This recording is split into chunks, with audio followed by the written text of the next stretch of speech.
عليكم، ازيكم؟ عاملين ايه يا جماعه؟ طبعا انا قلت لكم انا في زياره مفاجاه عند مرات اخويا، وانا من الاول قلت لكم يانا يا مرات اخويا، وهنشوف مين بقى، يانا ولا هي. لازم نشوف حل. المهم انا بقى جبت العيال ولاد اخويا، وهم مخلين الشقه زي الزفت طبعا، والست امهم عماله تشتغل ومش فاضيه. فانا بقى هشغل العيال دي واظبطهم، هخليهم يظبطوا الشقه. يلا يا بت انت وهي، يلا بسرعة، يلا بسرعة، مشات وتعالوا يلا. واحدة تيجي تستف الجزم والشباشب دي، عايزة الشقة في ثانية بتلمع. انت هتشغلي العيال؟ العيال كمان هيشتغلوا. الأطفال هيشتغلوا.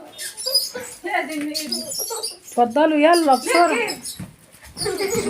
لا لا يا قطة، دي ما تنفعش، دي ما تنفعش يا أخت. ستفي الجزم يلا في الجزامة الأول. عيالها هتكنس الشوارع كمان شوية. انا هبقى يوم كامل بس كده. يلا يلا يا وزة بسرعة، عايزة تشوفي الشقة دي زي الفل. عندكم كده يا بنات؟ عندكم كده لو سمحتوا يعني؟ يلا ستفي الأول، تعمل فوقوا كده.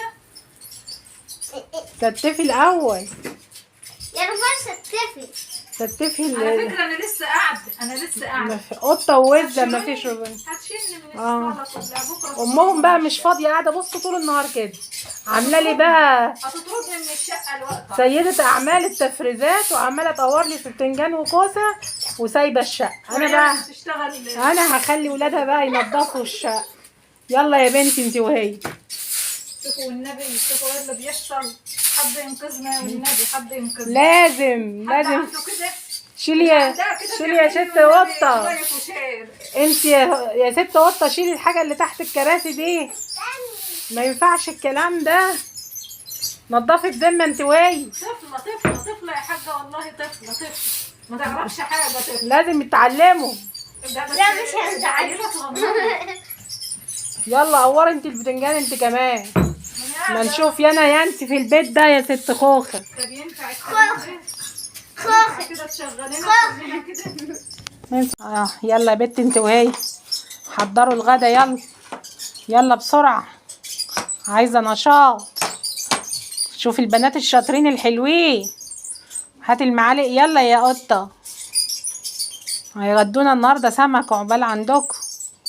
يا عم السمك وصل، السمك المشوي الطازه من ايدين وزة الاستاذه، والاستاذه روفان. وروفان لا ما ينفعش روفان دي. انت اسمك روفان ولا قط؟ قطه حد ما في روفان. يلا يا جماعه اتفضلوا معانا. سمك اجيبها ما تقعدش تخيل علينا. سمك ايه ما جبتوش اطباق ننضف فيها ليه؟ ايدك يا وز. اهدى دلوقتي. حبه السلطه اللي انتوا عاملينها، ايه البخل اللي انتوا فيه ده؟ كل حاجه لازم نقعد نقول عليها. بصوا والنبي طبق الرز، عايزاني اعمل رجيم هنا ولا ايه؟ شوفي حاطه لي حبه رز قد ايه. ينفع كده يا جماعه؟ ينفع كله كده كده؟ يلا عشان تاكلي يا انسه وز.